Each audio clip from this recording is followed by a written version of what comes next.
Hello students, हम लोग करने वाले हैं class 10th math chapter number 5 arithmetic progressions exercise 5.3।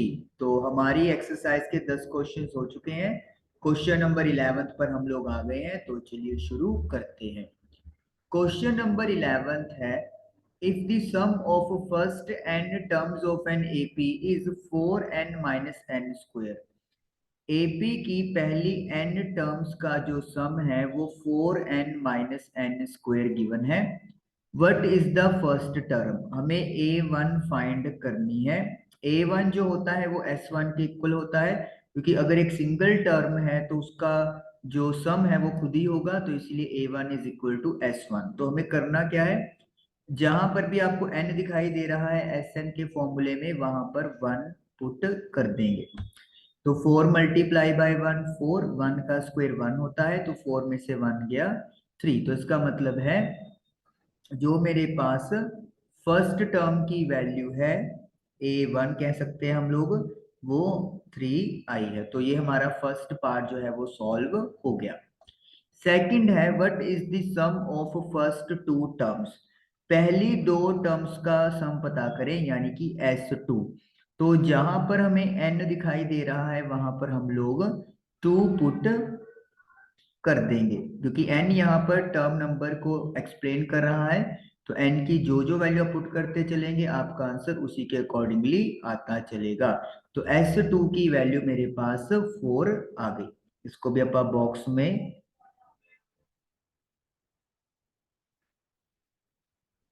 बना देंगे। तो S2 दो टर्म्स का जो सम है वो 4 आ गया। ओके, उसके बाद what is the second term? Second term मतलब मुझे A2 फाइंड करनी है। अब ये नहीं है कि अगर A1 S1 के इक्वल है तो A2 S2 के इक्वल होगी, ऐसा कभी नहीं है। सिर्फ फर्स्ट टर्म के लिए ही ये इक्वल होता है, अदरवाइज बाकी किसी टर्म्स के लिए इक्वल नहीं होगा। तो A2 हम लोगों को फाइंड करना है। अब A2 फाइंड करने के लिए हमारे पास यहाँ पे एक फॉर्मूला आएगा nth टर्म फाइंड करने का। an is equal to S n minus S n minus one. अगर हम लोग n टर्म्स के सम में से n माइनस वन टर्म्स के सम को माइनस कर दे, तो जो वैल्यू मेरे पास बचेगी इट विल बी an, यानी nth टर्म की वैल्यू होगी। तो इस लिहाज से S2 फाइंड करने का मेरे पास फॉर्मूला क्या बनेगा, S2 माइनस 2 - 1 यानी कि 1। तो S2 में से अगर मैं A1 माइनस कर दूंगा तो मेरे पास S2 में से अगर S1 माइनस कर दूंगा तो A2 मेरे पास निकल के आ जाएगी। तो ये एक फॉर्मूला एक नया आपके सामने जनरेट हो गया। तरीका आप सेम भी कर सकते हो, A1 निकाल के D निकाल के, लेकिन इससे अगर एमसीक्यू में आता है तो आप जल्दी कर लोगे, इसलिए फॉर्मूला आपको बताया जा रहा है। तो A2 कैलकुलेट करना है। S2 की वैल्यू 4 है, S1 की वैल्यू 3 है। तो 4 - 3 दैट इज 1। तो इसका मतलब है कि जो मेरे पास सेकंड टर्म की वैल्यू है वो मेरे पास 1 कैलकुलेट होकर आई है। ओके, उसके बाद but similarly find the third term. Third term के लिए मुझे क्या जाना है, तो फॉर्मूले के अकॉर्डिंगली S10 में, सॉरी नॉट 10, थर्ड है, S3 में से S2 माइनस कर देंगे। तो S3 के लिए क्या करेंगे, Sn के फॉर्मूले में जहां पर भी आपको n दिखाई दे रहा है वहां पर 3 पुट कर दे, माइनस ब्रैकेट शुरू कर देंगे। S2 की वैल्यू हम लोगों ने ऑलरेडी कैलकुलेट की हुई है, तो डायरेक्टली पुट कर देंगे 4। 4 मल्टीप्लाई बाई 3 12, 3 का स्क्वायर 9 माइनस का 4। तो सॉल्व करके ये मेरे पास माइनस का 1 आ गया। तो यानी कि थर्ड टर्म की जो वैल्यू है वो -1 आएगी। तो यहाँ पे हम लोग लिखेंगे, ओके, तो यहाँ पे A3 is equal to minus का 1। नेक्स्ट नेक्स्ट हमें फाइंड करनी है A10। तो A10 के लिए क्या फॉर्मूला यूज करेंगे, A10 S10 में से S9 माइनस कर देंगे। S10 के लिए n की जगह 10 पुट कर दे, माइनस ब्रैकेट शुरू कर दे और 9 के लिए n की जगह 9 पुट कर दे। तो ये हमने पुट कर दी। 4 इंटू 10 40, 10 का स्क्वायर 100 माइनस 9 इंटू 4 36, 9 का स्क्वायर 81। तो हमने वैल्यूज यहाँ पे पुट कर दी। माइनस का 60, 36 में से 81 अगर हम लोग माइनस करेंगे तो माइनस का 45 आएगा, प्लस हो जाएगा। तो आंसर इज -15। तो यानी कि 10th टर्म की जो वैल्यू है वो माइनस का 10 बनेगी। nth टर्म फाइंड करने के लिए बोला है। उससे पहले हम लोग यहाँ पे पुट कर देते हैं बॉक्स बना के।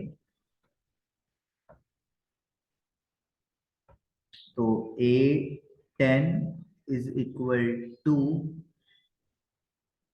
-15। लो जी, अब थोड़ा इरेज कर लेते हैं पार्ट को, ताकि अब हमारा सिर्फ एक लास्ट पार्ट रह गया इस क्वेश्चन में। nth टर्म फाइंड करनी है हमें।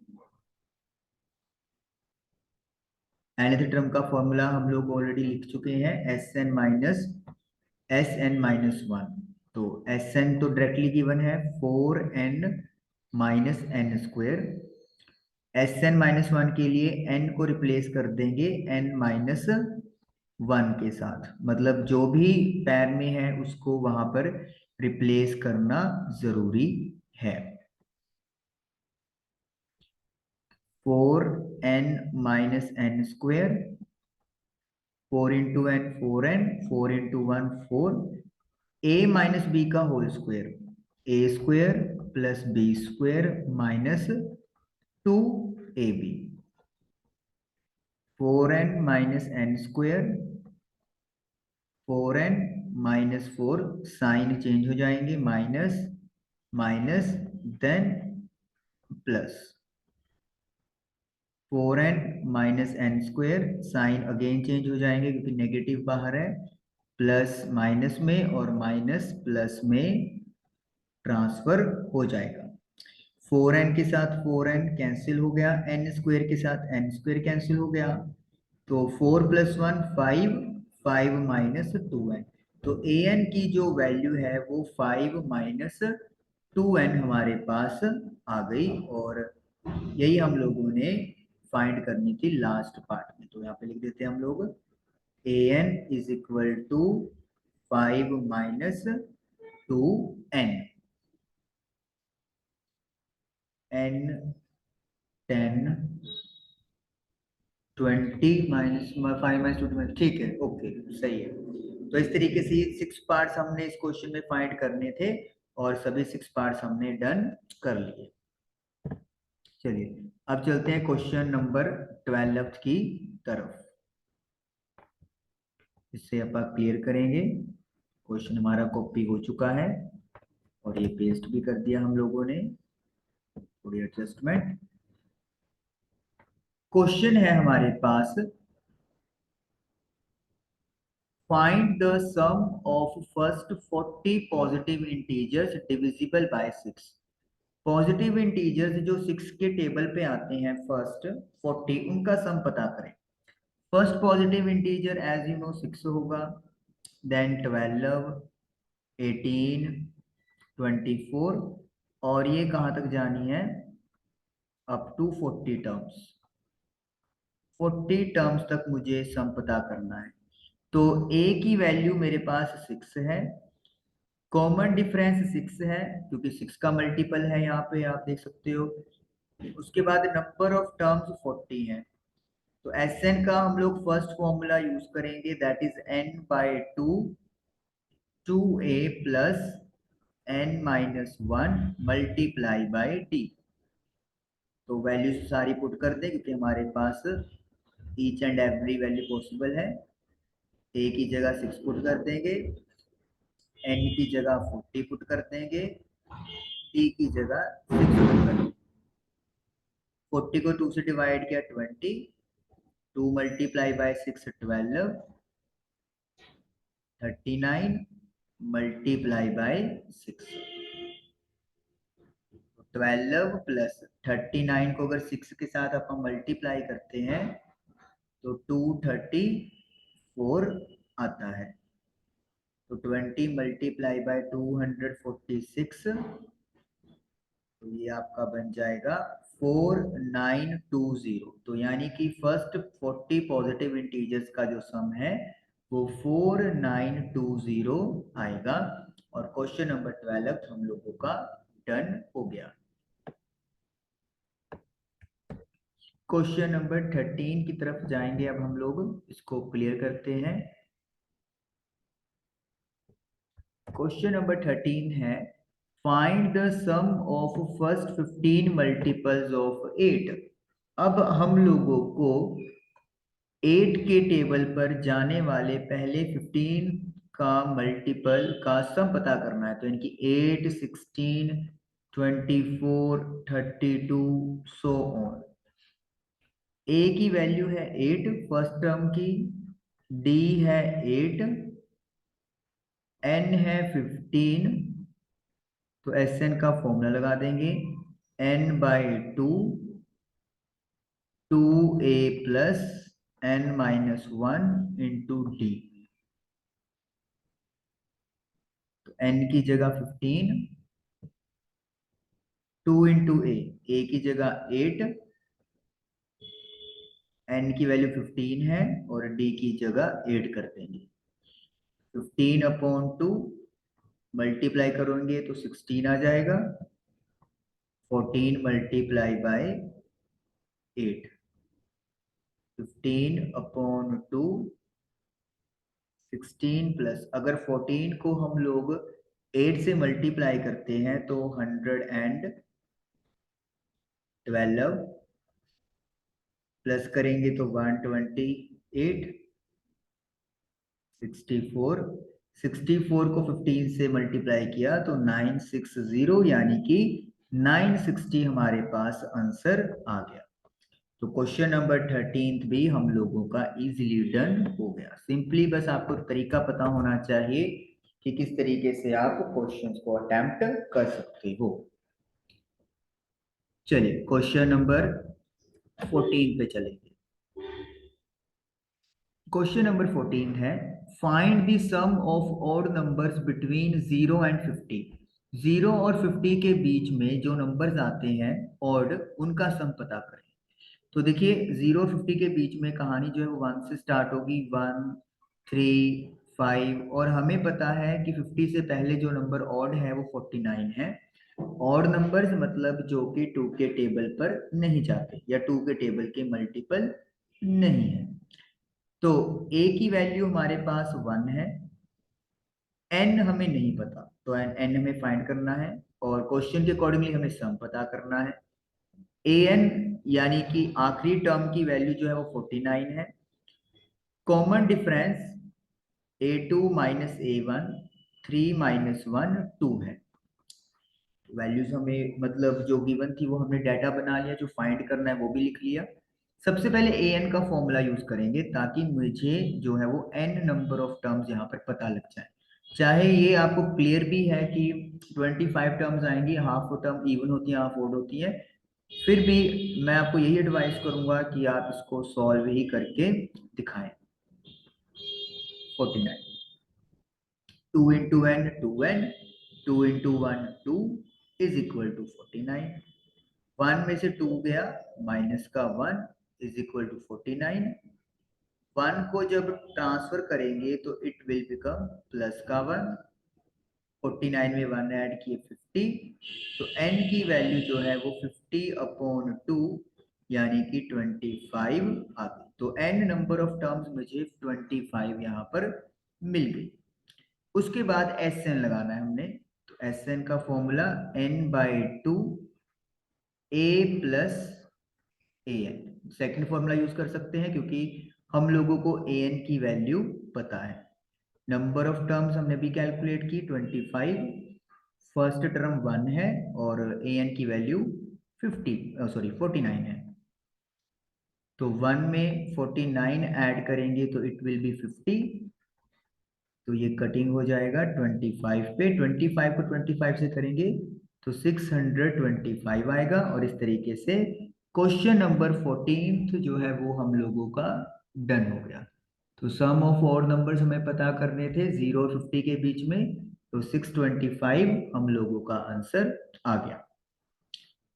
चलिए क्वेश्चन नंबर 15 हम लोग अब ट्राई करेंगे।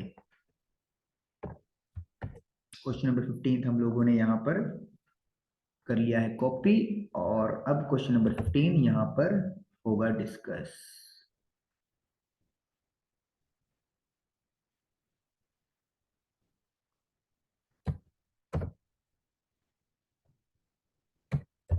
चलिए तो क्वेश्चन देखिए क्या है हमारे पास। A contract on construction job specifies a penalty for delay of completion beyond a certain date as below।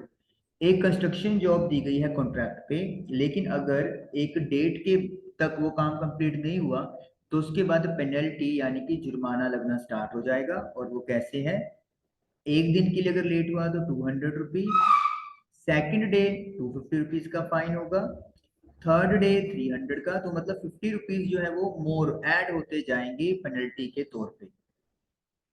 तो बताइए कि कितने मनी एक्स्ट्रा पे करनी पड़ेगा कॉन्ट्रैक्टर को, या पेनल्टी के तौर पे कितना मनी पे करना पड़ेगा अगर जो काम है वो 30 डेज डिले यानी देरी से हुआ है।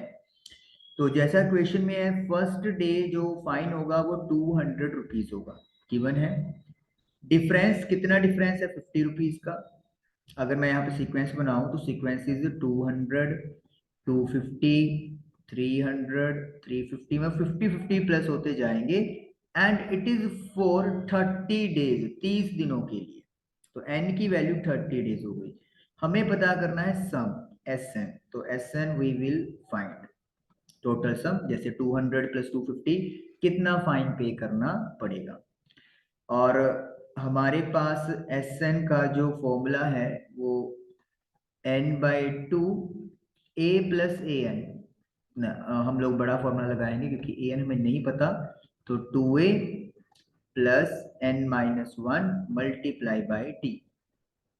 ऐसे 30 लगाना है मुझे, n 30 है, 2 इंटू ए की वैल्यू 200 है, n हमें नहीं पता, 30 माइनस का 1, डिफरेंस जो है वो 50 है, तो 50 रख देंगे। 30 को 2 से डिवाइड किया 15, 2 को 200 से किया 400, 39 मल्टीप्लाई बाय 50। तो 400 प्लस 29 को 5 से किया तो 1450, मल्टीप्लाई करेंगे तो 1850, प्लस करेंगे सॉरी, तो 1850 को अब 15 से मल्टीप्लाई करना है। 5 इंटू 5 25, 42, 9581,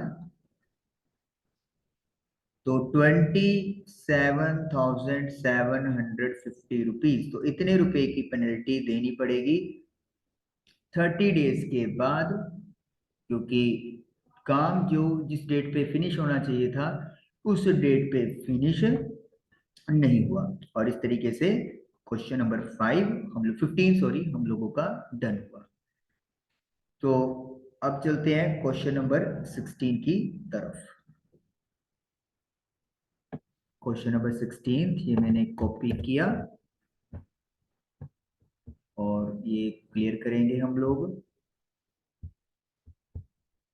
और ये हमारा कॉपी डन हो गया। चलिए क्वेश्चन नंबर 16 देखिए क्या है।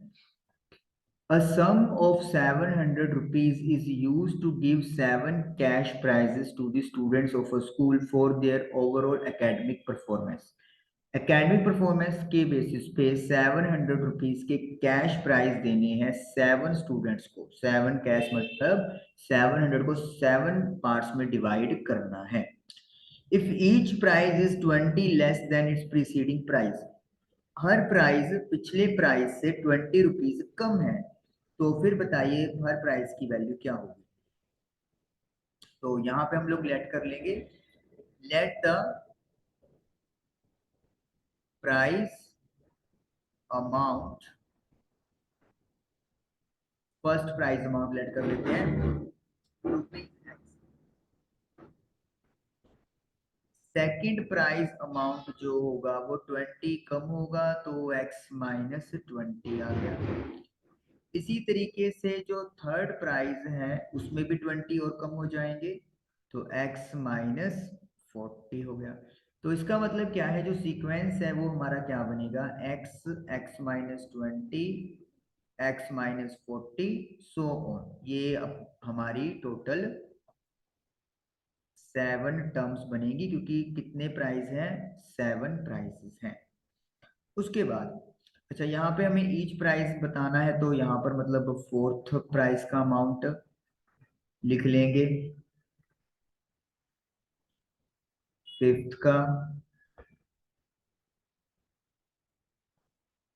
सिक्स्थ का एंड सेवंथ का।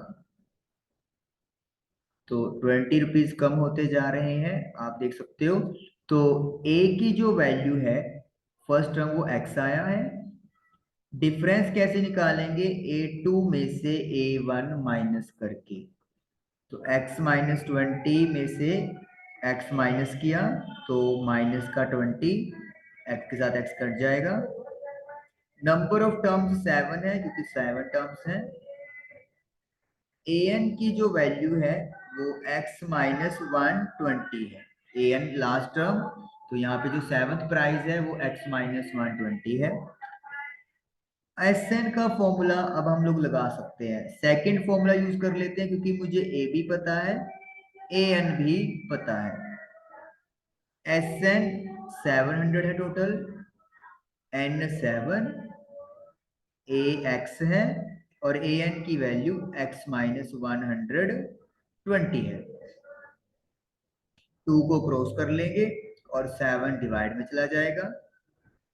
x plus x 2x minus का 120, ये कटिंग होके 100 आ गया। 100 को 2 से मल्टीप्लाई करेंगे, 200, 2x माइनस 120, 120 इधर आके प्लस का हो गया, is equal to 2x, 320 is equal to 2x। तो 2 जो है वो डिवाइड में चला गया, तो x की वैल्यू आ गई 160। तो इसका मतलब है जो फर्स्ट प्राइस है वो 160 रुपीज का बनेगा। नेक्स्ट 140, उसके बाद 120, फिर उसके बाद यहाँ पर 100 रुपीज, फिर 80 रुपीज, फिर यहाँ पर 60 रुपीज, और लास्ट प्राइस जो है वो 40 रुपीज का आएगा। तो इस तरीके से हम लोगों के ये 7 कैश प्राइस की वैल्यू निकल गई, क्योंकि उन्होंने पूछा था ईच ऑफ द प्राइस की वैल्यू निकालें। तो ये हमारा 16th क्वेश्चन यहाँ पर डन हो गया। तो क्वेश्चन नंबर 11 से 16 हमारे कंप्लीट हुए। आई होप आप लोगों को समझ में आए होंगे। काइंडली, जैसे मैं पहले भी कहता हूँ, इनकी प्रैक्टिस और इनकी रिवीजन जरूर करें, तभी अच्छे से क्लियर होंगे। आपसे मुलाकात होगी नेक्स्ट सेशन में। टिल देन हंसते रहिए, मुस्कुराते रहिए, खेलते रहिए, लेकिन पढ़ाई भी जरूर करते रहें, जरूरी है। Thank you for watching the video. Thank you once again.